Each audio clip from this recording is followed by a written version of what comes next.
الحمد لله رب المشرقين ورب المغربين الذي خلق كل شيء زوجين وأوجب علينا الإحسان بالوالدين ونشهد أن لا إله إلا الله وحده لا شريك له وأشهد أن محمدا عبده ورسوله سيد الكونين صلى الله عليه وعلى آله وصحبه وأتباعه أجمعين ليلا ونهارا في الطرفين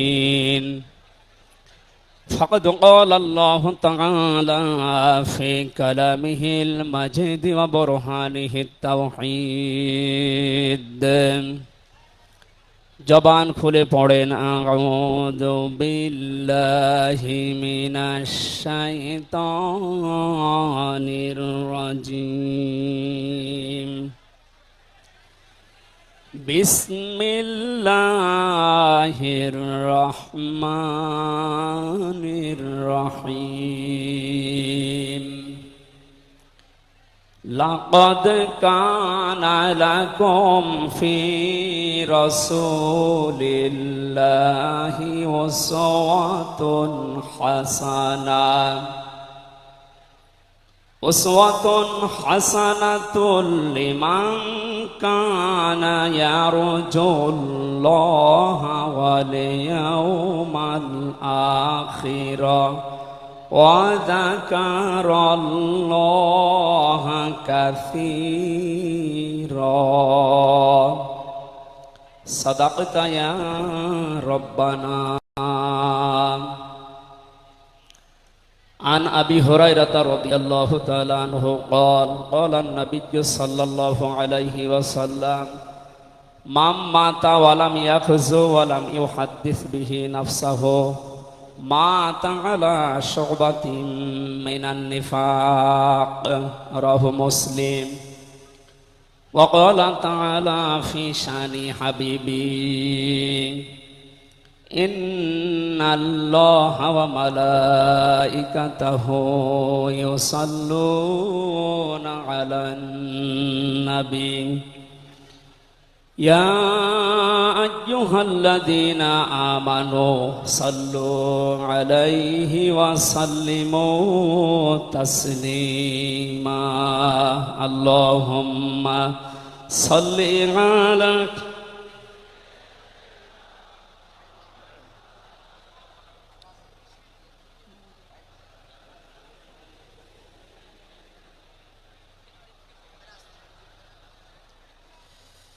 আলহামদুলিল্লাহ জাতীয় সিরাত উদযাপন কমিটি ঐতিহাসিক সরওয়ার্দী উদ্যান ঢাকা বিশ্ব মানবতার মহান বন্ধু মুহাম্মদুর রাসূলুল্লাহ সাল্লাল্লাহু আলাইহি ওয়াসাল্লামের জীবন চরিত্র সম্পর্কে আলোচনার এই পবিত্র অনুষ্ঠানের সম্মানিত সভাপতি বিশিষ্ট আলেমে দ্বীন জনাব মাওলানা আবু তাহের জিহাদি দামাত বারকাতুহুমুল আলিয়া, মাহফিলের প্রধান অতিথি আন্দরকিল্লা শাহী জামে মসজিদের সম্মানিত খতিব আওলাদে রসুল আল্লামা আনোয়ার হোসাইন তাহের আল জাবের আল মাদানী মাদ্দাজিল্লুহুল আলিয়া, সম্মানিত অতিথিবৃন্দ, মঞ্চে বসা জাতীয় নেতৃবৃন্দ, সামনে বসা মুসলমান ভাইরা, পর্দার আড়ালের সম্মানিতা মা এবং বোনেরা, প্রশাসনের ভাইরা, প্রাণ প্রিয় ঢাকাবাসী, সবাইকে নিয়ে মহান রব্বুল ইজ্জাত আল জালালের দরবারে শুকরিয়া জানাচ্ছি, যিনি মহামানবের জীবন চরিত্র সম্পর্কে আলোচনার এই পবিত্র অনুষ্ঠানে আমাদেরকে হাজির হওয়ার তৌফিক দিলেন। জবান খুলে বলছি আলহামদুলিল্লাহ। কথা বলার প্রথমে আমি স্মরণ করছি 2024 সালের আগস্টের 5 তারিখ পর্যন্ত যারা মুক্তভাবে কথা বলার পরিবেশ তৈরি করে দেওয়ার জন্য নিজের জীবন পর্যন্ত দিয়ে গেলেন, শাহাদতের সর্বোচ্চ মাকাম আল্লাহ যেন তাদেরকে দান করেন। আমরা কিছু ভিডিও দেখতে পাচ্ছি, অনেকে বলছে তারা শহীদ হয়নি, তারা নিজেদের বুককে গলির সামনে, অস্ত্রের সামনে পেটে আত্মহত্যা করেছে।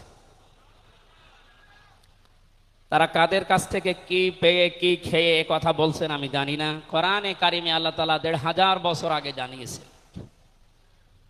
শহীদ এর শব্দটা আমাদের এই বাংলাদেশ, ভারত, পাকিস্তানে যেভাবে ব্যবহার হয়, এটা এত সস্তা বিষয় না, অনেক দামি বিষয়। শহীদদের ব্যাপারে কথা যেন মানুষ উল্টাপাল্টা না বলে, এজন্য মানুষের মুখের উপরে আল্লাহ নোটিশ জারি করে দিয়েছে। আল্লাহ পাক বলেন, ওয়ালা তাকুলু লিমান ইউকতালু ফি সাবিলিল্লাহি আমওয়াত বাল আহইয়াউন ইনদা বাল আহইয়াউ ওয়ালাকিন লা তাশউরুন। সূরা বাকারার ১৫৪ নম্বর আয়াতে আমি যতগুলো তাফসীর পড়েছি, সব মুফাসসির আয়াতের ব্যাপারে একই বক্তব্য দিয়েছেন। আল্লাহ পাক তামাম দুনিয়ার সব মানুষের মুখের উপরে নোটিশ দিয়েছেন, ওয়ালা তাকুলু, কেউ এ কথা বলবা না যে মানুষগুলো আমি আল্লাহর জন্য জীবন দিয়েছে, এরা মারা গেছে, কথা কখনো বলবা না। কারণ তারা জীবিত এবং তোমরা এই বিষয়টা বোঝো না, উপলব্ধি করতে পারো না। মুখের পরে মানুষ যেহেতু অন্তর দিয়ে ধারণা করতে পারে, এজন্য আল্লাহ হৃদয়ের উপরে, অন্তরের উপরেও নোটিশ দিয়েছেন, ওয়ালা তাহসাবান্নাল্লাযীনা কুতিলু ফি সাবিলিল্লাহি আমওয়াতা বাল আহইয়াউন ইনদা রাব্বিহিম ইরযাকুন। সূরা আলে ইমরানের ১৬৯ নম্বর আয়াতে আল্লাহ জানিয়েছেন, মুখ দিয়ে তো বলাই যাবে না যে শহীদরা মারা গেছে, এমনকি অন্তরে ধারণাও আনবে না যে শহীদরা মারা গেছে, বরং তারা জীবিত এবং আমি আল্লাহর কাছে তারা রিজিক প্রাপ্ত হচ্ছে। বলেন আল্লাহু আকবার। এই আয়াতটা যে ১০০% বাস্তব। আমি কিছুদিন আগে গিয়েছিলাম গাইবান্ধা, বাংলাদেশ ইসলামী ছাত্র শিবিরের সদস্য ছিলেন ভাইটা। আগস্টের ৫ তারিখের আগে তিনি জীবন দিয়েছিলেন জালিমের বুলেটের সামনে। শহীদ সাব্বির হোসাইন, ১ মাস পরে তার কবর ভেঙে গিয়েছিল এই বৃষ্টির পানিতে, তাজা রক্ত কবর থেকে বের হতে দেখা গিয়েছে। একটা মানুষ যদি খাবার না খাবে তাহলে রক্ত পেল কোথায়? এজন্য এগুলো যারা ছড়াচ্ছেন, আমরা আশা করব এই বিষয়গুলো আর সামনে নিয়ে আসবেন না। আমরা কোরআনে কারিমের আয়াতের উপরে ১০০% বিশ্বাস করি এবং কথা বলি, জালেমের জুলুমের সামনে যারা নিজের জীবন পর্যন্ত দিয়ে গেলেন আগস্টের ৫ তারিখের আগ পর্যন্ত, প্রত্যেকেই শহীদ যাদের ঈমান আছে, এবং আল্লাহ তাদেরকে যেন শাহাদাতের সর্বোচ্চ মাকাম দান করেন। বলেন আমিন। কোথায় ছিলাম আমরা আর কোথায় আছি এখনো বাস্তবতা টের পান না। কিছুদিন আগে বাংলাদেশ জামাত ইসলামের কেন্দ্রীয় আমিরে জামাত ডক্টর শফিকুর রহমান কুষ্টিয়াতে গিয়েছিলেন। প্রায় ৫,০০০ মানুষকে নিয়ে তিনি একটা অনুষ্ঠান করলেন, যারা ১৬ জন শহীদ হয়েছিল কুষ্টিয়ায়। বাংলাদেশ জামাত ইসলামের পক্ষ থেকে ২ লক্ষ করে টাকা তাদের পরিবারের হাতে তিনি তুলে দিলেন। প্রায় ২.৫-৩ ঘন্টায় অনুষ্ঠানগুলো আমরা দেখলাম। বলেন তো, আগস্টের ৫ তারিখের আগে ৫,০০০ না, এরকম মানুষ যদি ৫ জন এক জায়গায় হইতো, ১৪টা মামলা হয়ে যেত। কোথায় ছিলাম আমরা আর কোথায় এখন পৌঁছিয়েছি, এরপরেও যদি এটাকে কেউ নিয়ামত মনে না করে। গতকালকের একটা জরিপ আমি পেয়েছি, বাংলাদেশে ১০০ জনের ১৪ জন এখনো পর্যন্ত, আপা আপনি ঘাবড়াবেন না, আমরা নরম হয়ে যাই, এ দলে আছে। ১০০ জনের কতজন? ১০০ জনের ২৮ জন এখনো পর্যন্ত থালা নেওয়ার জন্য খুব তাড়াতাড়ি করছে। আমি নাম নাই নিলাম। আনন্দের বিষয়, ১০০ জনের ৫৮ জন মানুষ এখন চাচ্ছে এদেশে আল্লাহর বিধান দিয়ে জমিনটা চলুক। আগস্টের ৫ তারিখ খুব বেশি দিন যায়নি, এই কয়েকদিনের ব্যবধানে যদি এই অবস্থা সৃষ্টি হয়, এই জন্য আমার মনে হচ্ছে এদেশের অনেক মুনাফিকেরা বুঝে ফেলেছে বিষয়টা, এজন্য খুব তাড়াতাড়ি করছে যে থালা আমাদের হাতে দেন। আমার দাদা একটা গল্প বলতেন, এক লোক বিবাহ করার পরে বাসর রাতে বউকে রেখে একটু বাইরে গেছে। দাদি শাশুড়ি এসে বলছে, আমার কিন্তু পতি চাই, তুমি কি করবা আমি জানি না। নতুন বউ ডাক দিয়ে বলছে, দাদি শাশুড়ি আমার একটু সময় দেন, আপনার পতি হবে, অসুবিধা নেই। শাশুড়ি এসে বলছে, বৌমা আমার কিন্তু নাতি চাই। ঠিক আছে, আমার সময় দেবেন তো। দেবর আর ননদ এসে বলছে, ভাবি আপনি কি করবেন আমরা জানি না, আমাদের কিন্তু ভাতিজা চাই।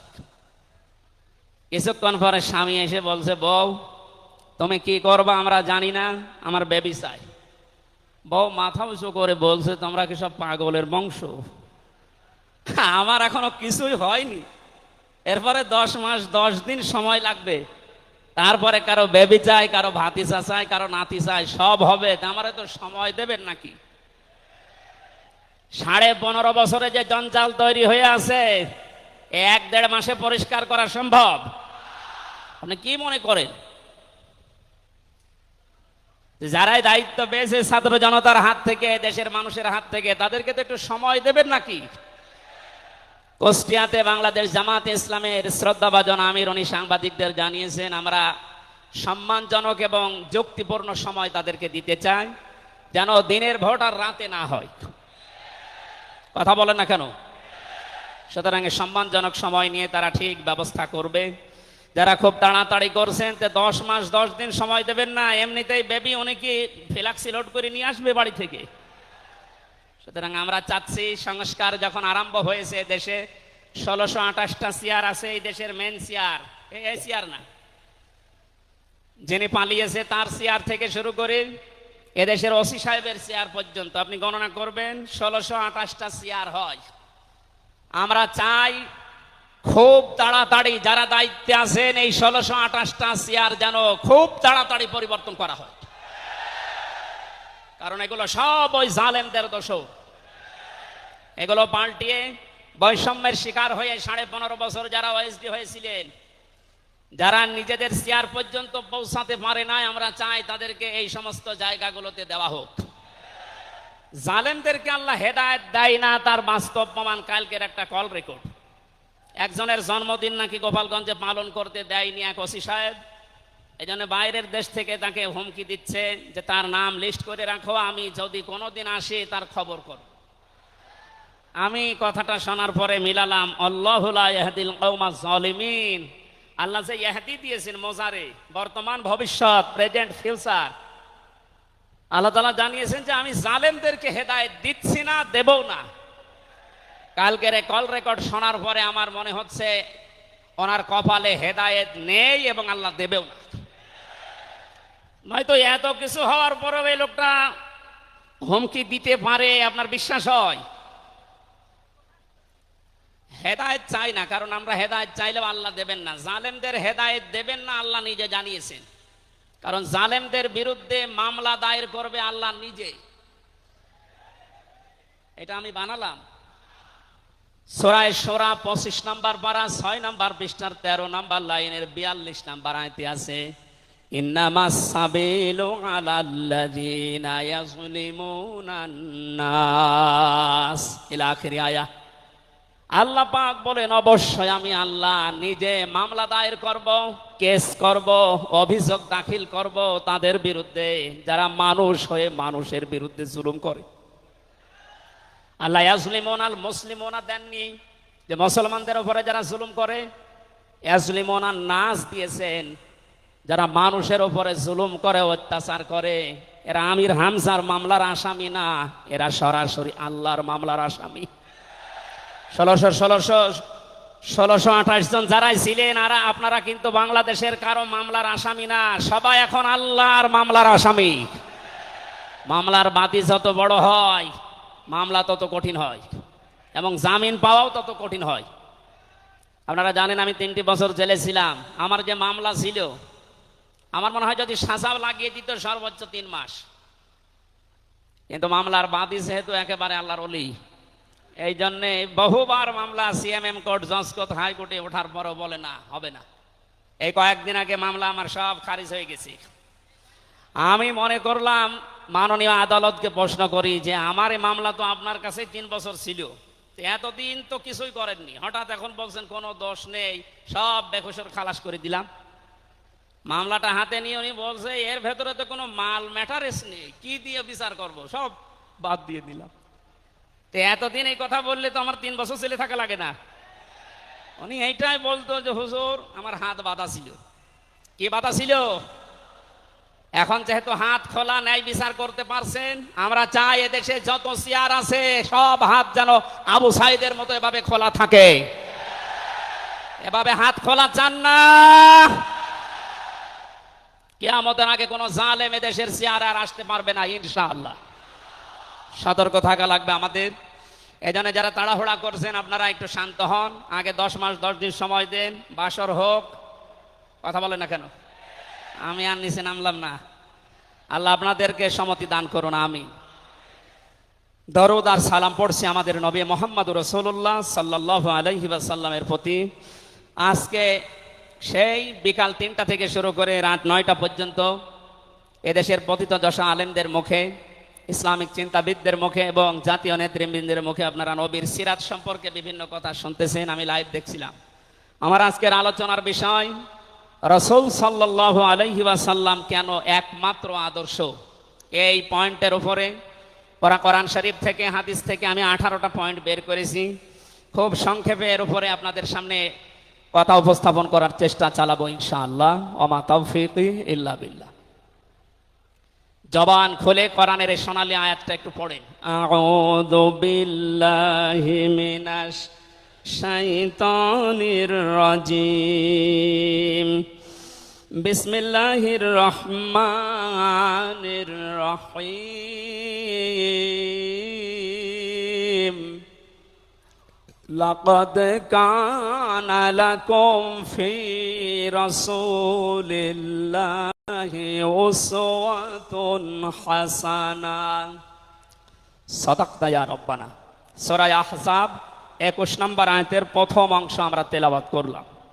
আমার আলোচনার বিষয় হচ্ছে বিশ্বনবী কেন একমাত্র আদর্শ।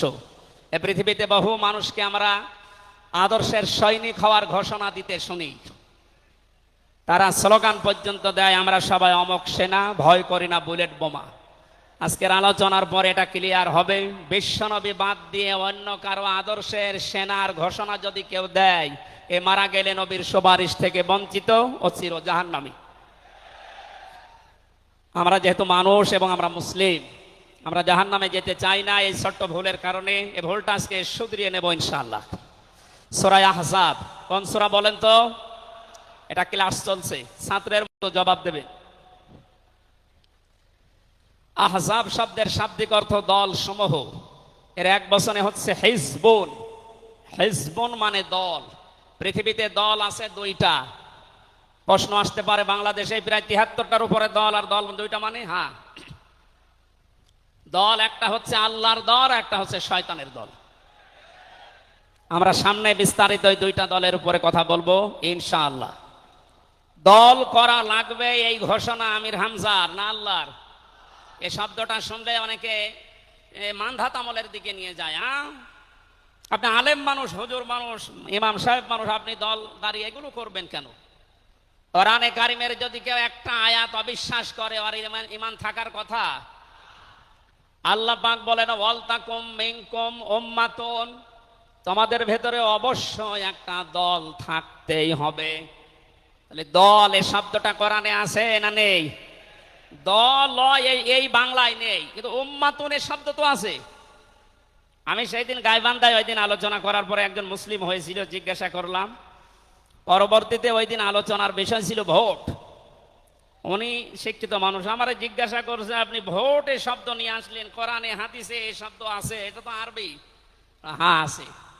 আমানাত শব্দটা কোরআনে আছে। তাফসিরে মারিফুল কোরআন আল্লামা শফি রহমতুল্লাহ আলাইহি আমানতের প্রায় 19টা অর্থ দিয়েছেন। তার ভেতরে অন্যতম অর্থ হচ্ছে ভোট দেওয়া, রায় দেওয়া, সমর্থন দেওয়া। সুতরাং কেউ যদি ভোট এটাকে দুনিয়ার কোনো বিষয় মনে করে এড়িয়ে যায়, সে কিন্তু মরণের পরে ধরা খাবে। কথা বলেন, আমরা আখেরাতে আদালতে ধরা খেতে চাই, আমরা বাঁচতে চাই। সুতরাং দল মাস্ট বি, করাই লাগবে। যে দলের কর্মসূচি দুইটা, তারা ভালো কাজে আদেশ করবে, অন্যায় কাজে বাধা দেবে। আল্লাহর ভাষা এরাই হচ্ছে সফল কাম দল। এদেশে যত দল আছে এই দুইটি কর্মসূচি কারা পালন করে আপনি অবশ্যই দেখতে পাচ্ছেন। আপনার বিবেকের কাছে প্রশ্ন করে আপনি সামনে আগাবেন ইনশাআল্লাহ। তাহলে নবীজি আমাদের জন্য একমাত্র আদর্শ কেন? এর এক নম্বরে আমি পেয়েছি তার জীবনটা আমাদের কাছে পরিষ্কার। এই কারণে পৃথিবীতে আমরা যত নেতা নেত্রীকে মেনে চলতে দেখি, যে কোনো রাজনৈতিক দলের নেতা নেত্রী আপনি হন, ওই রাজনৈতিক দলে যাকে মানেন তার চরিত্র জীবন আপনার কাছে কিন্তু পরিষ্কার না। কথা বলে না কেন? আমি নাম ধরেই বলছি, আওয়ামী লীগ যারা করতেন, এখন আওয়ামী লীগ দেশে আছে কিনা আমি জানি না, আছে বললাম ওই যে 14%, ওরাও এখনো পর্যন্ত তওবা করে ফিরে আসার চেষ্টায় আছে। আল্লাহ যেন তাদেরকে তাওফিক দেন। আর যদি হেদায়েত না থাকে দোয়া করেও তো হবে না, আল্লাহ যেন তাদেরকে মায়ের কাছে পাঠিয়ে দেন। একটু আসতে বলেন ভাই, এটা জোরে বলার দরকার নেই। জীবনী পরিষ্কার হওয়ার কথা বলছিলাম। যারা করতেন আওয়ামী লীগ, বলেন তো আপনার বিবেকের কাছে, শেখ হাসিনা জীবনে কোনোদিন একটা মিথ্যা কথা বলেনি, এ গ্যারান্টি আপনি দিতে পারবেন? না না, এই কথা বলা ভুল হয়ে গেল। ওনার সারা জীবনে কোনো সত্য কথা আছে কিনা আমার সন্দেহ। আমার এই 33 বছর বয়সে তো আমি কোনো সত্য কথা ওনার কাছ থেকে শুনলাম না। কথা বললেই মিথ্যা কথা বল। ওটা নয়, বাদ দিলাম। আর আমি আর একজনের ধরি, বিএনপি যারা করেন, খালেদা জিয়া জীবনে একটা মিথ্যা কথা বলেনি, এ কথা আপনি গ্যারান্টি দিতে পারবেন? জামাত ইসলাম যারা করে তারা এ কথার গ্যারান্টি দিতে পারবেন যে মরহুম শহীদ মতিউর রহমান নিজামী জীবনে মিথ্যা কথা বলেনি? বলেন না। চরমনাই পীরের মুরিদ যারা, তারা কি গ্যারান্টি দিতে পারে সৈয়দ রেজাউল করিম জীবনেও মিথ্যা কথা বলেনি? একজনের ব্যাপারে গ্যারান্টি আছে, আল্লাহ নিজে গ্যারান্টি দিয়েছেন, তার 63 বছরে একটা মিথ্যা কথা নেই।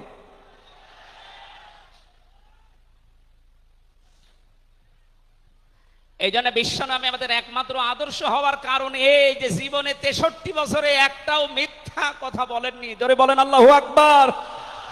এটা যে কত বড় বিষয় আপনি চিন্তা করলে আপনি চিন্তার রেখা শেষ করতে পারবেন না।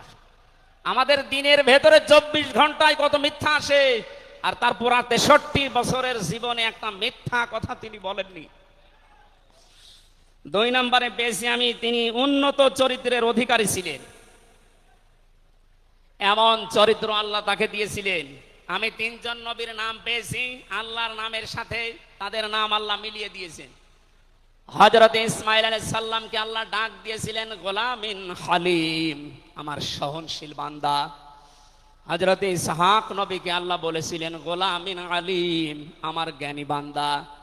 আর মুহাম্মদুর রাসূলুল্লাহকে আল্লাহ ডাক দিয়েছেন ওয়া ইন্নাকা লাআলা খুলুকিন আযীম। জোরে বলেন আল্লাহু আকবার। বৃষ্টি হচ্ছে না বাইরে? এখানে ওঠাউঠি করেন কেন? বসেন বসেন।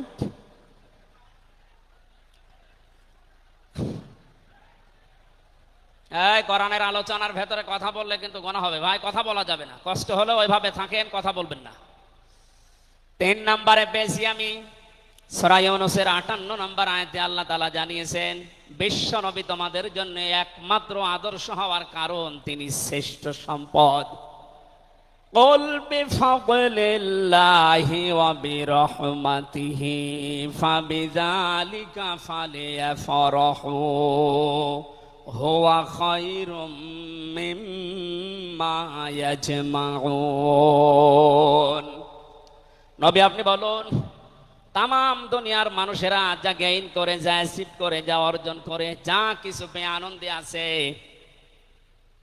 আমি আল্লাহর কাছে এই পৃথিবীর শ্রেষ্ঠ সম্পদ হচ্ছে আপনি। জোরে বলেন আল্লাহু আকবার। সুতরাং আপনার আদর্শ পেয়েছে যারা, সে মানুষগুলো যেন আনন্দে থাকে, তারা যেন খুশি হয়। এই জন্য আগস্টের 5 তারিখের আগ পর্যন্ত এদেশের 100 জনের মাত্র 15 জন মানুষ বিশ্ব নবীকে একমাত্র আদর্শ মানতেন। তারা খুশি ছিলেন, রাজি ছিলেন। মাত্র 1 মাস কয়েক দিনের ব্যবধানে এই যে 100 জনের এখন 58 জন মানুষ বিশ্ব নবী ছাড়া আর কাউকে বুঝতে চাচ্ছে না। সময়টা যেতে জেনে দেশের 100 জনের 100 জন মানুষ চাইবে বিশ্ব নবী ছাড়া কারো আদর্শ মানি না। সংক্ষেপ করছে আমাদের প্রধান অতিথি এসে পড়েছেন। এই জন্য 4 নম্বরে বেসিং, এই পৃথিবীর ময়দানে বিশ্ব নবী মুহাম্মদুর রাসূলুল্লাহ হচ্ছেন আল্লাহর পক্ষ থেকে আমাদের জন্য, বিশেষ করে মুমিনদের জন্য সবচাইতে বড় অনুগ্রহ। সূরা আলে ইমরানের 164 নম্বর আয়াতে আল্লাহ ঘোষণা দিচ্ছেন, লাকাদ মান্নাল্লাহু আলাল মুমিনিনা ইয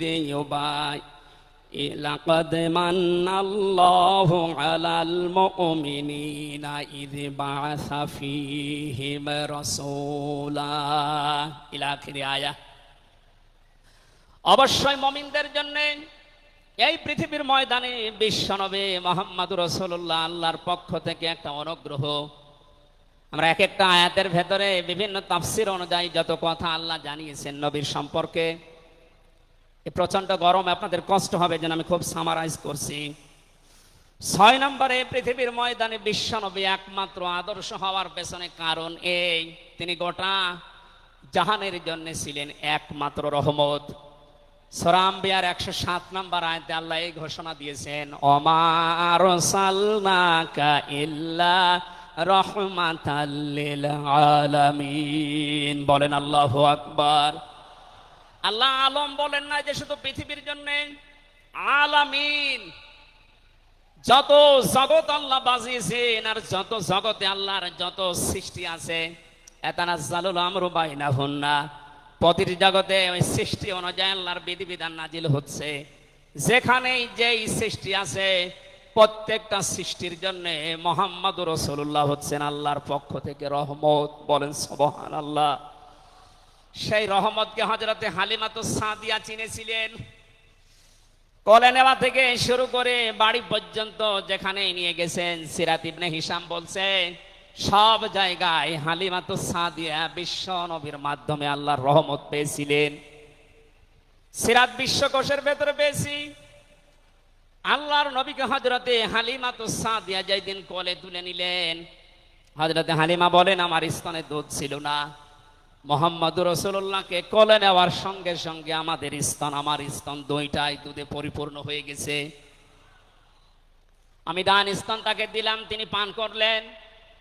বাম স্তন তাকে দিয়েছি, সঙ্গে সঙ্গে তিনি মুখ বের করে নিলেন।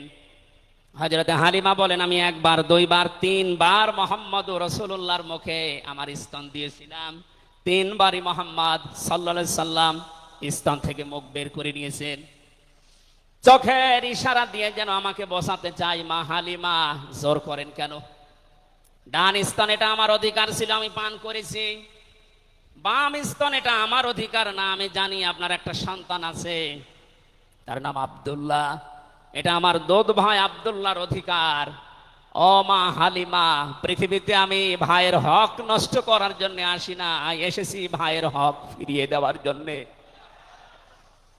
ঢাকাবাসী যেই নবী মায়ের কোলে বসে ভাইয়ের হক নষ্ট করেন নাই এই রবিউল আউয়াল মাসে, সেই নবীর উম্মত আমরা এখন যারা দাবি করছি অধিকাংশগুলোই দেখতে পাই যত বড় হচ্ছি তত ভাইয়ের হক মারার জম হচ্ছি। এটা তো রবিউল আউয়ালের শিক্ষা ছিল না। হযরতে হালিমা বলেন তাকে যে গাধার উপরে তুললাম দুর্বল ছিল, সঙ্গে সঙ্গে সবল হয়ে গেছে। বাড়িতে পৌঁছাতে দেরি, কুয়ায় পানি ছিল না, কুয়া ভর্তি হয়ে গেছে। খেজুর গাছে খেজুর ছিল না, বিশ্বনবী মুহাম্মদুর রাসূলুল্লাহ যেহেতু রহমত, আমার খেজুর গাছে খেজুর পরিপূর্ণ হয়ে গেছে। সুতরাং ওনাকে যেখানেই নেওয়া হয় সেখানে যদি রহমত আসে, আমাদের এই মাথা থেকে পা পর্যন্ত, রান্নাঘর থেকে আন্তর্জাতিক জীবন পর্যন্ত, আজকের এই সিরাত অনুষ্ঠানে যদি সিদ্ধান্ত নিয়ে যেতে পারি সব জায়গায় তাকে ছাড়া কাউকে মানব না, অবশ্যই আল্লাহ পাকে 56,000 বর্গ মাইল রহমত বরকত দিয়ে ভরে দেবেন। কথা বলেন ঠিক কিনা? আল্লাহ যেন এটা দেন আমাদের মাধ্যমে, বলেন আমিন। 6 নাম্বারটা 7 নাম্বারটা খুব গুরুত্বপূর্ণ, এইটার ব্যাখ্যা করার জন্য আমি 8-10 মিনিট সময় নিলাম, একটু খেয়াল করবেন। বিশ্বনবী আমাদের একমাত্র আদর্শ। এই কারণে 7 নাম্বার পয়েন্টে আমি কোরআন থেকে নিয়েছি, গণা মাপের গ্যারান্টি শুধু তার আদর্শ অনুসরণের মাধ্যমে। পৃথিবীতে বহু মানুষ আছে, বহু বিশ্ব নেতার দাবি অনেকে করছে, অনেকে বিশ্ব মানবতার দাবি করছে, অথচ বিশ্ব নেতা হওয়ার জন্য যে 7টা কোয়ালিটি লাগে আমরা অধিকাংশ মানুষের ভেতরে পাই না, আন্দাজে শুধু ঢোল বাজায়। এ পৃথিবীতে বিশ্ব নেতার দাবি করতে পারেন নবীরা, রাসূলরা, কথা বলেন ঠিক কিনা? এই পৃথিবীতে বিশ্ব নেতৃত্ব দেওয়ার দাবি করতে পারে নবী রাসূলরা, এ কথার সাথে একমত আছেন? আমরা একজন নবীর নাম বলছি, হযরত ঈসা রূহুল্লাহ। তিনি জন্মের পরে তার জাতির লোকেরা তাকে অবৈধ, হারামজাদা, এরকম উল্টা পাল্টা নাম দিয়ে ডাকতো। হযরতে মরিয়ম আলাইহিস সালামের কাছে যখন জিজ্ঞাসা করেছে জাতির লোকেরা, বিয়ে হয়নি, সন্তান পেলে কোথায়, খুব খেয়াল করে শুনবেন। হযরতে মরিয়ম ইশারা দিয়েছিলেন দোলনার দিকে, ফাশারাত ইলাইহি ক্বালু কাইফা নুকাল্লিমু মান কানা ফিল মাহদি সাবিয়্যা। তিনি ইশারা দিয়ে বললেন, এই যে দোলনায় যে ছেলেটা আছে ওকে জিজ্ঞাসা করো ওর জন্মের পরিচয় বলতে পারবে। ওরা বলছে ছোট্ট বাচ্চা কথা বলবে কি করে? সঙ্গে সঙ্গে দোলনা থেকে হযরতে ঈসা তার এই জাতির লোকের এই কথার উত্তর দিয়েছেন, জবাব দিয়েছেন, ক্বালা ইন্নী আবদুল্লাহ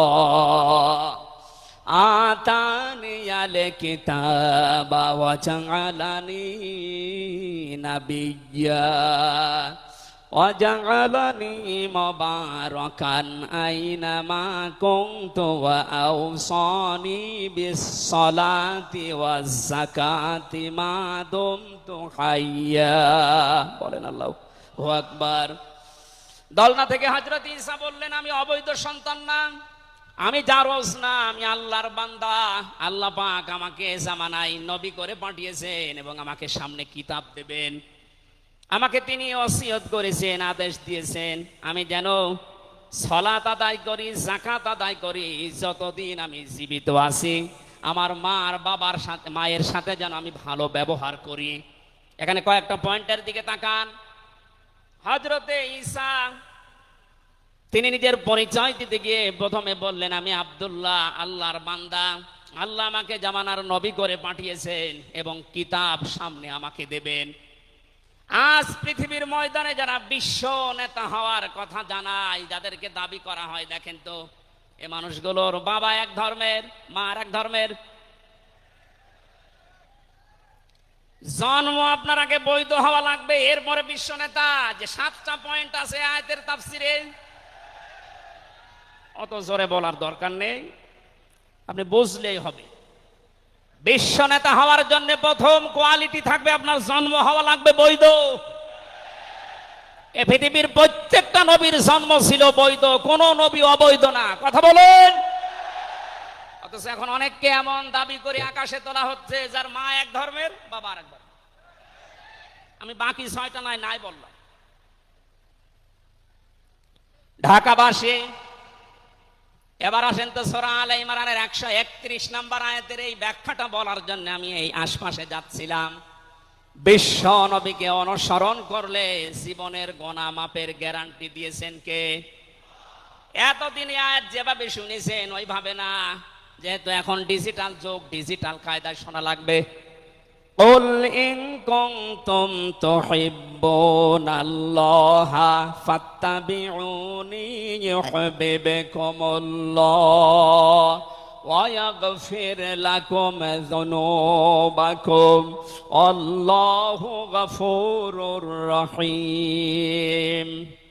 এটা তাফসিরে ফি জিলালিল কোরআনে সাইয়্যিদ কুতুব বিস্তারিত দিয়েছেন, আমি শুধু ইঙ্গিত দিচ্ছি, একটু তাকান। আল্লাহ পাক বলেন, নবী আপনি বলুন, যদি আল্লাহকে ভালোবাসি এ দাবি তোমাদের থাকে, এ দাবি আমাদের আছে না নেই? আল্লাহকে আমরা ভালোবাসি এ দাবি আছে না নেই? আল্লাহ বলেন এ দাবি যারা করে তাদেরকে আপনি বলেন যে ফাত্তাবিউনি, তারা যেন আপনার অনুসরণ করে। আল্লাহ পাক বলেন তারা যদি আপনার অনুসরণ করে ইউহিব্বুকুমুল্লাহ, আমি আল্লাহ নিজেই তাদেরকে ভালোবাসা আরম্ভ করব। আমি যদি কাউকে ভালোবাসি তার জীবনের অপরাধগুলো মাফ করে দেই, আমি গফুর, আমি রহিম। এ পর্যন্ত বাংলা অর্থ ছিল। এবার আসেন ব্যাখ্যায়। এদিকে আসেন আপনারা, এদিকে আসেন।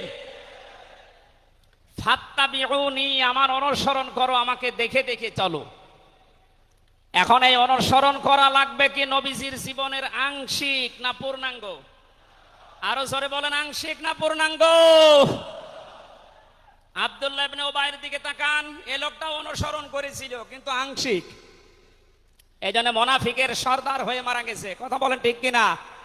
তার নামাজ ছিল রসুলের মতো, রোজা ছিল রসুলের মতো, নবীজির পেছনে হজ করেছে, নবীজির সাথে, বিশ্ব নবীর সাথে ইফতারি করেছে, কিন্তু বিশ্ব নবী এই পৃথিবীর নেতা এটা সে মানত না। আজ বাংলা সহ বিশ্বে বহু মুসলমান এই থিওরিতে আছে, তারা নামাজ রসুলের মতো পড়ে, রোজা রসুলের মতো রাখে, কিন্তু সমাজ নবীজি, রাষ্ট্র নবীজি 10 বছর কোরআন দিয়ে চালিয়েছিলেন, এইটা মানতে তারা রাজি না। এ মানুষগুলোর অনুসরণ হচ্ছে আংশিক না পূর্ণাঙ্গ?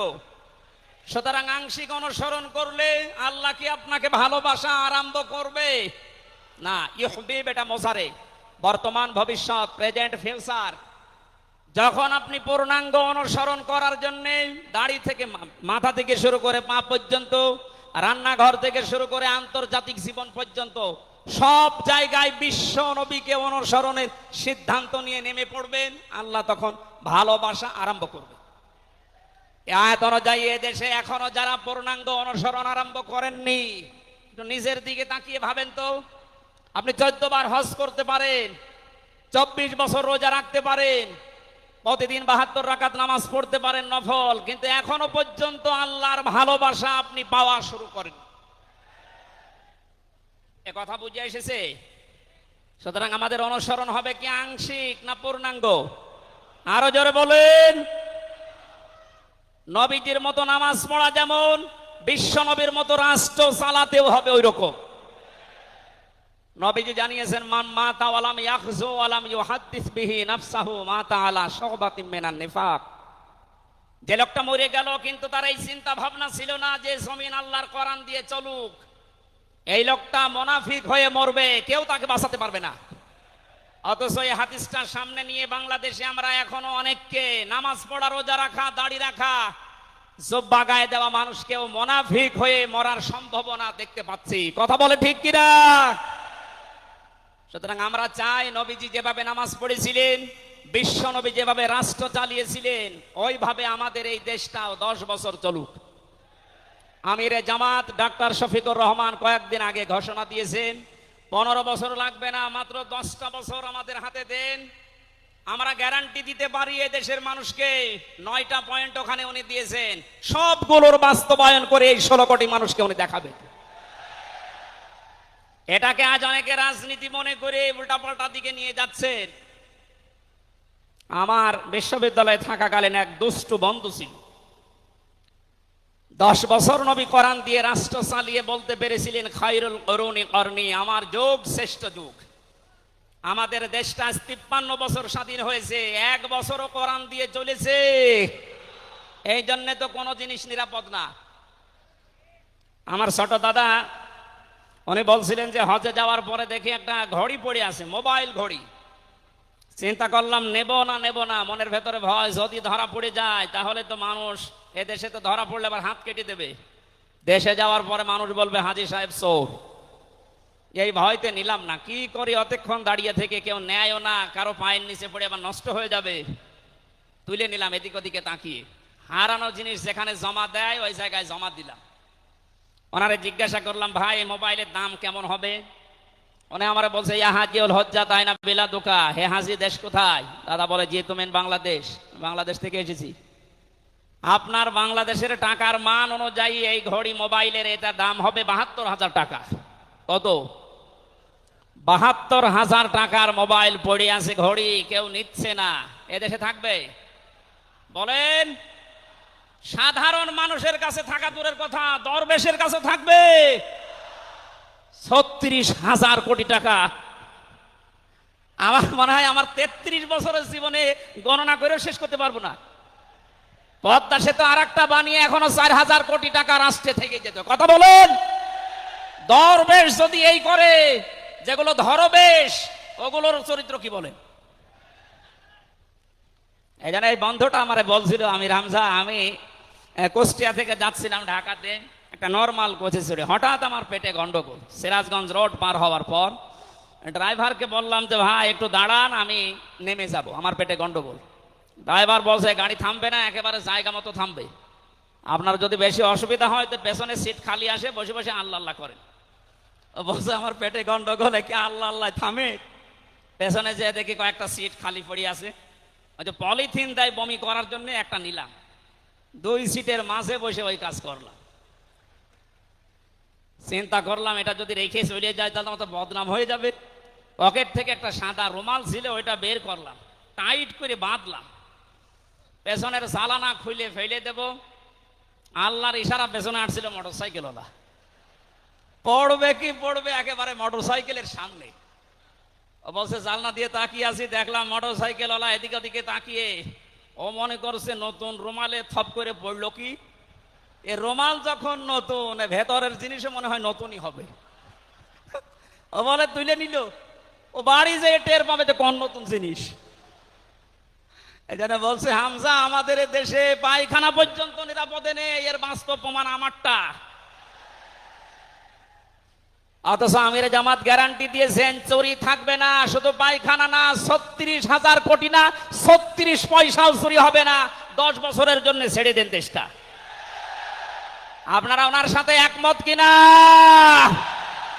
কারা কারা ওনাদের হাতে দিতে চান দেখি, লিল্লাহে তাকবীর।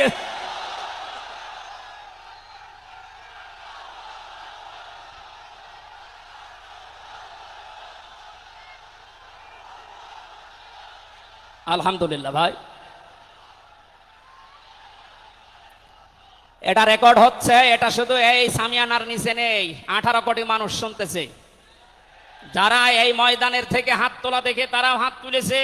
আমরা চাই এই হাত যেন আল্লাহর জন্য আপনারা তোলেন, মানুষকে দেখানোর জন্য না। সুতরাং আমরা যদি বিশ্ব নবী মুহাম্মদুর রাসূলুল্লাহর অনুসরণ আংশিক করি, আল্লাহর ভালোবাসা পাওয়া এখনো আমরা আরম্ভ করিনি। এই হিসাবে এদেশের অনেক পীর, অনেক ইমাম, অনেক খতিব, অনেক আলেম, অনেক জনতা এখনো আল্লাহর ভালোবাসা পাওয়া আরম্ভ করেনি। গুনাহ মাফ, জান্নাত তো দূরের কথা। কারণ আল্লাহর ভালোবাসা যে পাওয়া আরম্ভ করবে, তার জীবনের গুনাহগুলো আল্লাহ মাফ করবে, তাকে জান্নাতে দেবে।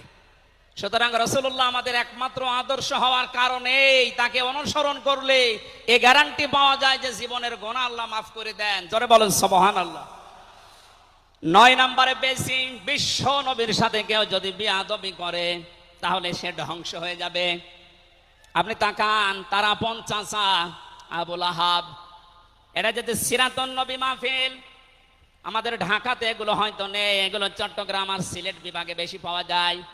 রবিউল আউয়াল মাস আজকে শেষ, এ মাস আসলে অনেককে দেখি নবীর জন্ম নিয়ে, নবীর মিলাদ নিয়ে আনন্দে আত্মহারা হয়ে যায়। পরিষ্কার ভাষায় বলছি, বাংলার মানুষেরা, নবীর মহব্বত, নবীর ভালোবাসা মাস্ট বি লাগবেই। কিন্তু নবীর জন্ম নিয়ে, নবীর মিলাদ নিয়ে যদি কেউ শুধু আনন্দ করে মেতে থাকে, নবীর আদর্শর কোনো খোঁজ নেই, আপনি এই মুহূর্তে জেনে নিতে পারেন যে আপনি জাহান্নামী। তার প্রমাণ নবীদের আপন চাচা আবু লাহাব আর আবু তালেব।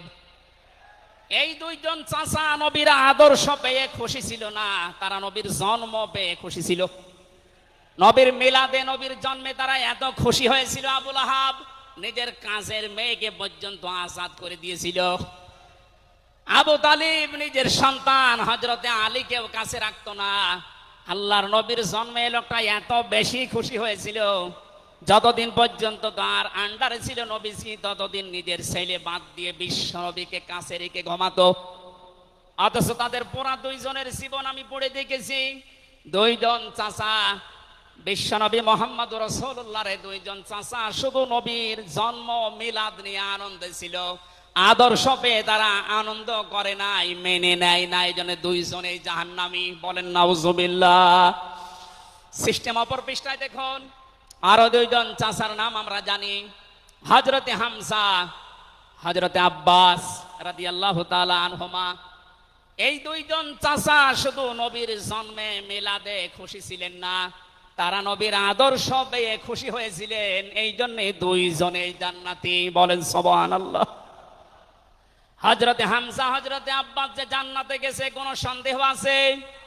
আল্লাহ কোরআনের আয়াত নাযিল করেছেন তাদের নামে, রাদিয়াল্লাহু আনহুম ওয়া রাদু আন। আল্লাহ পাক বলেন আমি তাদের উপরে রাজি হয়ে গেছি যেমন তারা আমার উপরে রাজি। সুতরাং হযরতে আব্বাস হযরতে হামজা দুইজনেই নবীর আদর্শ মানার কারণে জান্নাতি। আমরা এদের মতো হতে চাই, বলেন আমিন। এখানে একটা কথা আছে, হযরতে হামজা আব্বাস রাদিয়াল্লাহু তাআলা আনহু তিনি কিন্তু অনেক আগে মুসলমান হয়েছিলেন, গোপনে কিন্তু প্রকাশ করেননি। এই মাসলাটা বলছি এই কারণে 152 জন সমন্বয়কের ভেতরে 108 জন বাংলাদেশ ইসলামী ছাত্র শিবিরের নেতা এবং পরীক্ষিত কর্মী। তারা আজ অনেক জালেম এবং অনেক মুনাফিক পর্যন্ত, এমন অনেক আলেম নামে জালেম পর্যন্ত এই বিষদগার করছে। নাম যেহেতু দেখেছে ছাত্র শিবির, এই জন্য তাদের চুলকানি। কেন ওরা এতদিন পরিচয় প্রকাশ না করে এই কাজ করলো? ওরা মুনাফিক, ওরা শয়তান। যেখানে বিশ্বজিতের মতো হিন্দু সে রেহাই পায় না, সেখানে পরিচয় দিয়ে মার খাবে। সুতরাং সাদিক সাহেব এবং এস এম ফরাদ ভাই সহ যারা পরিচয় গোপন করে এই জালেমের বিদায়ের জন্য এই বিপ্লব আমাদেরকে এনে দিয়েছেন, তাদেরকে প্রত্যেক থানায়, জেলায়, রাজধানীতে সংবর্ধনা দেওয়া দরকার। তারা এটা এমনিতেই করে নাই, তারা হযরতে আব্বাসের জীবন থেকে করেছে। অথচ হযরত আব্বাস রাসূলের বিরুদ্ধে বদরের ময়দানে বিরুদ্ধে যুদ্ধ করার জন্য আবু জাহেলের পক্ষ নিয়ে গিয়েছিল, অথচ তিনি ওই সময় মুসলমান। তার মানে নিজের পরিচয় গোপন করে বাস্তবতার নিরিখে স্থান কাল পাত্র বেদে একটা কৌশল, এটা একটা হেকমা। ও জীবনে কোরআনই পড়ে নাই, হাদিস পড়ে নাই, ও ফতোয়া দিচ্ছে যে এ হচ্ছে মুনাফিক। এই জন্য ওনারা যা করেছে, আমি এখানে 9টা পয়েন্ট এনেছিলাম। সাদিক সাহেব ভাই সহ এস এম ফরাদ ভাই সহ 108 জন যা করেছে, সব নবীদের থেকে, নবীর মাদের থেকে, নবীর সাহাবীদের থেকে, নবীদের চাচার থেকে শিক্ষা নিয়ে এই হেকমতটা অবলম্বন করেছে। আল্লাহ তাদেরকে যেন সর্বোচ্চ মাকাম দান করেন, বলেন আমিন।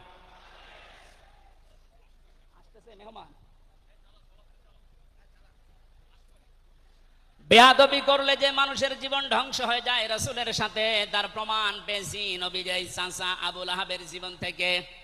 বিশ্ব নবী যখন সাফা মারওয়া এই পাহাড়ের উপরে উঠে দাওয়াত দিচ্ছিলেন, এই লোকটা ডাক দিয়ে বলেছে, তাব্বালাকা আলিহাযা জামাতানা ইয়া মুহাম্মদ, হে মুহাম্মদ তুমি ধ্বংস হয়ে যাও। তাফসীরের কিতাবে সূরা লাহাবের তাফসীরে পড়েছে, আবু লাহাব মুহাম্মদুর রাসূলুল্লাহকে শুধু ধ্বংস হয়ে যা এ কথা বলে নাই। সামনে একটা পাথর ছিল, পাথরটা হাতে নিয়ে নবীজির দিকে এভাবে নিক্ষেপ করেছিল। ঢাকাবাসী খুব খেয়াল করে শোনেন, এখানে আমার 2টা পয়েন্ট আছে। আবু লাহাব 1500 বছর আগে মুহাম্মদুর রাসূলুল্লাহর দিকে যে পাথর নিক্ষেপ করেছিল, তাফসীরে ফি জিলালিল কোরআন মুফাসসির লিখেছেন সাইয়্যিদ কুতুব, যে নবীজির সামনে পাথরটা পড়েছিল, নবীজির শরীরে লাগে নাই। আল্লাহ পাক সঙ্গে সঙ্গে তার জন্য কোরআনের আয়াত নাযিল করলেন, শুধু এই হাতের জন্য না, তাব্বাত ইয়াদা আবি লাহাবি ওয়া তাব। ইয়াদানে ছিল শব্দটা, ইয়াদাদি বচন আল্লাহ দিয়েছেন, অথচ আবু লাহাব পাথর নিক্ষেপ করেছিল কয় হাত দিয়ে? আরো জোরে আরেকবার বলেন। আল্লাহ যে তার 2 হাতই ধ্বংস করে দিলেন। জবাব দিয়েছেন মুফাসসির এইভাবে, আবু লাহাব যদিও এভাবে পাথর নিক্ষেপ করেছিল 1 হাত দিয়ে, কিন্তু তার বাম হাত একটু নড়াচড়া করে সাপোর্ট দিয়েছিল। আপনি যদি এখান থেকে একটা কোনো কিছু নিক্ষেপ করেন এভাবে, এই হাত দিয়ে শুধু কাজ হবে না, এই হাত নড়াচড়া করে সাপোর্ট দেবে। আল্লাহ এইটাও সহ্য করেন নাই। নবীজির বিরুদ্ধে যারা অবস্থান নিয়েছে, যে যতটুকু তার সাথে যারা সাহায্যে ছিল, সহযোগিতায় ছিল, আল্লাহ তাদেরকেও ধ্বংস করে দিয়েছেন। এই 15.5 বছরে আল্লাহর নবীর আদর্শকে, তার শিক্ষাকে, শিক্ষা ব্যবস্থা থেকে ডাইরেক্ট ডান হাতের মতো, অনেকে বাম হাতের মতো পেছন দরজা দিয়ে নাড়াচাড়া করে উল্টিয়ে ফেলেছিলেন। এই কথা বলেন না কেন? হযরতে আবু বকর আর নবীজির সেই গাড়েশ্বরের সেই ঘটনাটা আমাদের শিক্ষা ব্যবস্থা এখন আর নেই, এগুলো তুলে ওখানে বাবার জীবনী বসিয়েছেন। সুতরাং নবীজিকে যারা আঘাত দিয়ে শিক্ষা ব্যবস্থা থেকে ৯৬% মুসলমানের এই দেশে নবীর আদর্শ বাদ দিয়ে অন্য কাউকে যারা বসাতে চেয়েছিলেন, যারা ডাইরেক্ট এগুলো করেছিলেন, যেগুলো মন্ত্রণালয়ের দায়িত্বে ছিল, বাম হাত দিয়ে যারা পেছন দরজা দিয়ে নাড়াচাড়া দিয়েছেন, উপদেষ্টা মণ্ডলের ভেতরে 2 জন আছে, তারা সমকামিতা প্রমোট করছেন, আমরা শুনতে পাচ্ছি। পাঠ্যপুস্তকে যে পরিবর্ধন আনার চেষ্টায় আছেন, ৯৬% মুসলমান কিন্তু ঘুমিয়ে যায়নি, এরা এখনো জেগে আছে। আমিরে জামাত কুষ্টিয়ায় সেদিন ঘোষণা দিয়েছে, দেশের মুসলমানেরা এখন আর 5 তারিখের আগের মতো ঘুমিয়ে নেই, সব সজাগ আছি আমরা। আরো জোরে বলেন। সুতরাং যারা ডান হাত দিয়ে চেষ্টা করছেন আল্লাহ বিরোধী, রাসূল বিরোধী, মানবতা বিরোধী এই কাজগুলোকে প্রমোট করার জন্য, বাস্তবায়নের জন্য, আর পেছনের দরজা দিয়ে যারা বিভিন্ন নাম নিয়ে আবুল আহাবের বাম হাতের মতো নাড়াচাড়া দিচ্ছেন, আল্লাহ পাক যদি ধরে আবুল আহাবের মতো ডান হাত বাম হাত সব কিন্তু ধ্বংস করে ছাড়বে। এই জন্য আমরা সাবধান বাণী উচ্চারণ করছি। এগুলোই যারা আছেন, আমি নাম নিলাম না, ছাত্র জনতা যেভাবে আপনাদেরকে উপদেষ্টা বানিয়েছে, আপনি 152 জনের 108 জনের দেখতে পারছেন না। এই মানুষগুলো কি চাই? 108 জন না, আমি 152 জনের সাথে যোগাযোগ রেখে দেখেছি, সবাই চায় এদেশে আল্লাহর বিধান চালু হোক। এই রবিউল আউয়াল মাসে রাসূলের চরিত্র যেভাবে শুনি, ওটা যেন বাস্তবে দেখতে পাই, সেটা চালু হোক। 53 বছর তো দেখলে বাবা চালিয়েছিল, দুর্ভিক্ষে মরেছে অনেকে, আমি দেখি না, আমার তো 33 বছর, এ মুরব্বীরা দেখেছি। স্বামী চালিয়েছিল অনেকের চাচা চালিয়েছে 9 বছর, ভাবি চালিয়েছে, এমনকি বউ চালিয়েছে, এটা তো দেখলাম। এখন শুধুমাত্র কোরআন দিয়ে চললে, নবীর আদর্শ দিয়ে চললে দেশটা কেমন দেখা যায় এটা দেখতে বাকি আছে। এটা আপনারা দেখতে চান না সামনে? আমার জীবনের সবচাইতে বড় শখ, আকাঙ্ক্ষা, তামান্না এইটা, চর্ম চোখে যেন আল্লাহ আমাকে দেখায় যে ৫৬,০০০ বর্গ মাইল তার কালাম দিয়ে চলছে। এটা দিয়ে চললে যে কেমন দেখা যায়, এটা মিনি জান্নাত হয়ে যাবে। আপনি বিশ্বাস করেন, এটা মিনি জান্নাত হয়ে যাবে। অনেকের এখনো পর্যন্ত শ্বশুর ভয় দেখাচ্ছে। আমির জামাত সেদিন বলেনি যে শ্বশুর ভয় দেখাচ্ছে মেয়েদেরকে যে তোমাদের ঘর বন্দি করে রাখবে। অনেকে যারা ডাইল খায়, মামা বাবা খায়, লাল পানি খায়, এরা কি খাবে? দেশটা যদি কোরআন দিয়ে চলে, নবীর আদর্শ দিয়ে চলে, পুরা দেশটা হয়ে যাবে মসজিদের মতো। মসজিদে প্রবেশ করলে যত বড় বিড়ি খোর হোক, যত বড় ডাইল খোর হোক, যত বড় বাবা খোর হোক, আর লাল পানি যেই খায়, ওই পরিবেশে গেলে কেউ কি চাইবে যে একটু লাল পানি খাই? কারণ পরিবেশটাই রহমত দিয়ে ভরপুর। কথা বলেন ঠিক কিনা? এই জন্য মসজিদে প্রবেশ করতে হলে আল্লাহর রহমত আমরা কামনা করি। আল্লাহুম্মা আফতাহলি আবওয়াবা রহমাতিক, পুরা জায়গাটাই রহমত দিয়ে ভরপুর। আল্লাহর কোরআনের বিধান সেখানে চলে, এই জন্য পুরা জায়গাটা রহমত দিয়ে ভরপুর করা। এই দেশটায় যদি আল্লাহর বিধান চালু হয়, রাসূলের আদর্শ চালু করতে পারি আমরা, পুরা দেশটা হয়ে যাবে মসজিদের মতো। তখন আর লাল পানি খেতে, বিড়ি খেতে আপনার মনে চাইবে না ইনশাআল্লাহ। আপনি জান্নাতি হয়ে মারা যেতে পারবেন, এই গ্যারান্টি আমরা দিতে পারি। সুতরাং আমরা রাসূলের সাথে কোনো বিয়াদবি যেন না করি। আমার মনে হয় মেহমান এসে গেছে আমাদের মাঝখানে।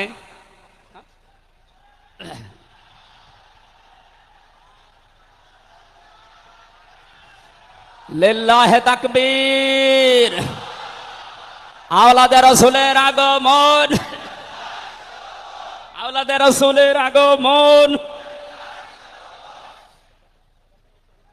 আমাদের মাহফিলের প্রধান অতিথি আওলাদে রাসূল আল্লামা আনোয়ার হোসাইন তাহের আল জাবেরি আল মাদানী মাদ্দাজিল্লাহুল আলী আমাদের মাঝে এসে গেছেন। আমরা যে প্রচন্ড গরমে আপনারা কষ্ট পাচ্ছেন, এবং উনি যেহেতু এসে গেছে, এখন আর কথা বলা মনে হয় ঠিক হবে না। আমি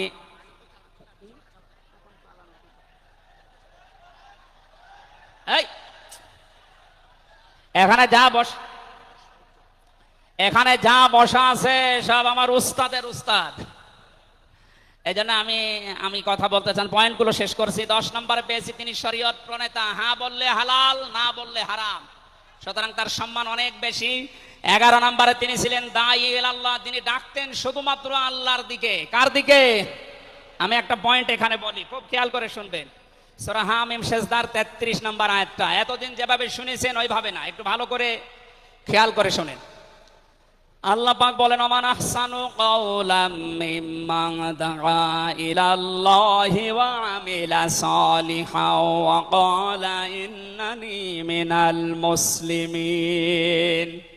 ওই লোকটার কথার চাইতে আর উত্তম কথা কে বলে দুনিয়ায়? যে লোকটা আল্লাহর দিকে মানুষকে ডাকে, নিজে ভালো ভালো কাজের আঞ্জাম দেয়, আর নিজে পরিচয় ওপেন করে যে আমি একজন মুসলমান। আমি কি বাংলার মুসলমানেরা? আপনি আয়াতের দিকে 3টা বিষয় খেয়াল করেন। এদেশে কম বেশি আমরা 96% যেহেতু মুসলমান, এই জন্য আল্লাহর দিকে আমরা ডাকি, এটা আমি মেনে নিলাম। 2 নম্বরে ভালো ভালো কাজের আঞ্জাম আমরা নিজের জায়গা থেকে ওয়াকালা ইন্নানি মিনাল মুসলিমিন, আমি মুসলমান, এই ঘোষণা দেওয়ার মতো পরিবেশ এই দেশে এখনো আসে নাই। কথা বলেন। এখন এমন জায়গা অনেক আছে যেখানে আমি মুসলমান এ কথা বলা এখনো সম্ভব না।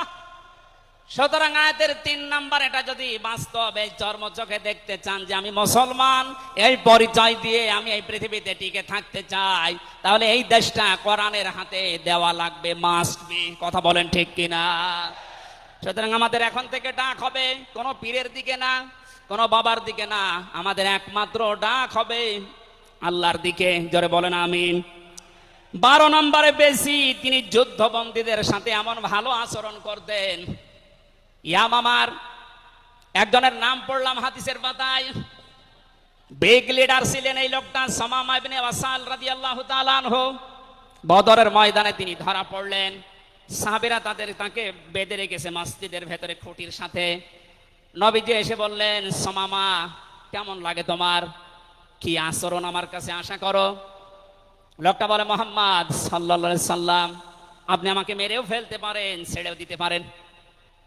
নবীজি তাকে বললেন, সামামা এই দুনিয়ায় শেষ দুনিয়া না, আর একটা জগৎ আমাদের সামনে আসে। ইসলামের বিশাল কিছু তার সামনে তুলে ধরলেন। বাড়িতে যাওয়ার পরে নিজের হাতে রান্না করে খাবার পাঠালেন তার জন্য। দ্বিতীয় দিন আবার তাকে দাওয়াত দিলেন ইসলামের। বিশ্ব নবী নিজে উটের দুধ এক সাহাবীকে দিয়ে দহন করিয়ে গরম করে পাঠালেন। মনে হচ্ছে তিনি জামায় আদর করছেন, অথচ সে লোকটা যুদ্ধবন্দী। একটা যুদ্ধবন্দী মানুষের সাথে বিশ্ব নবীর যে আচরণ, এ পৃথিবী অবাক হয়ে গেছে। অথচ এই 15.5 বছরে যুদ্ধবন্দী না, কারাবন্দী, তাও অন্যায় ভাবে। আরে ভাই, আমার তো 3 বছর পরে যেহেতু মামলা খালাস করে দিয়েছে, আদালত কর্তৃক প্রমাণ হয়েছে যে আমি নির্দোষ, আমার কোনো দোষ নেই, তাহলে আমার মামলার আয়ু থেকে শুরু করে একেবারে ওই উপর পর্যন্ত যিনি পালিয়েছেন, এ পর্যন্ত যারা জড়িত ছিল, আমি চাই তাদের প্রত্যেকে যেন 3 বছর জেলে থাকে। এইটাই ন্যায় বিচার হবে। কথা বলে না কেন? আমার জন্য 3 বছর, ব্যারিস্টার আরমানের জন্য 8 বছর, 11 বছর। কত বছর? আপনি যে চট করে ঢুকে পড়বেন, আগে 11 বছর থাকেন, এরপরে।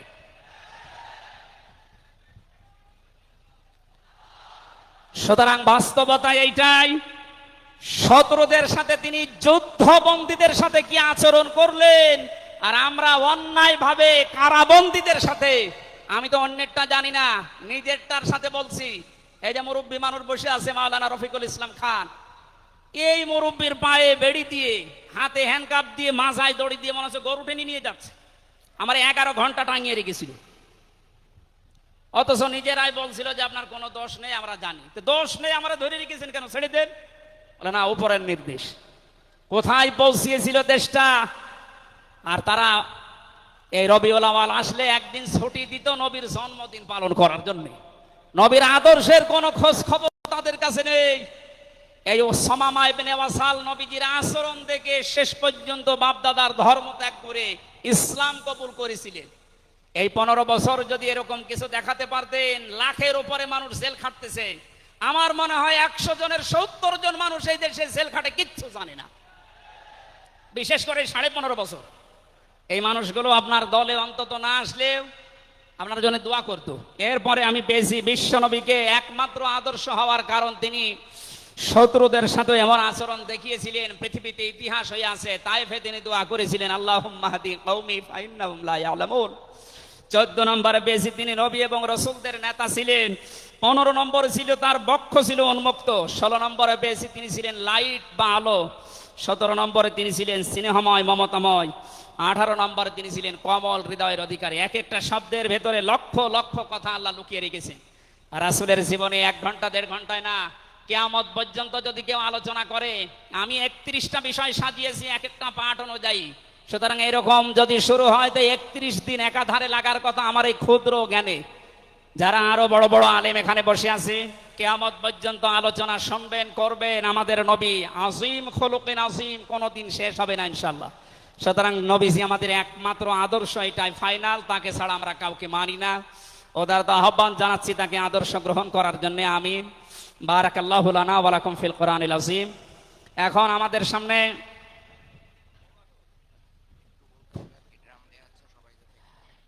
এমনিতেই অনেক খরচ হয়েছে মাহফিলের জন্য, আপনারা দেখতে পাচ্ছেন কত টাকা খরচ। আপনি হিসাব করলে আপনার হিসাবে ধরবে না। আবহাওয়ার কারণে ব্যবস্থাপনার কয়েক গুণ খরচ হয়ে গেছে। প্যান্ডেলের ভেতরে বাইরে ড্রাম দেওয়া আছে। আল্লাহর দিকে তাকিয়ে নবীজির এই সিরাত, বিশ্ব নবীর আদর্শ যারা গ্রহণ করবেন বলে আপনারা আশাবাদ ব্যক্ত করলেন, তাদেরকে বলছি মুক্ত হস্তে আপনারা একটু দান করে যাবেন। জাতীয় সিরাত বাস্তবায়ন কমিটি আগামীতে আবার এর চাইতে আরো বিশাল আকারে নবীর জীবনে আমাদেরকে শোনানোর চেষ্টা করবে ইনশাআল্লাহ। অবশ্যই এটা দিয়ে যাবেন। আমি আজকের মতো বিদায় নিলাম। আমিন। বারাকাল্লাহু লানা ওয়া লাকুম ফিল কোরআনিল আযীম। আসসালামু আলাইকুম ওয়া রাহমাতুল্লাহ।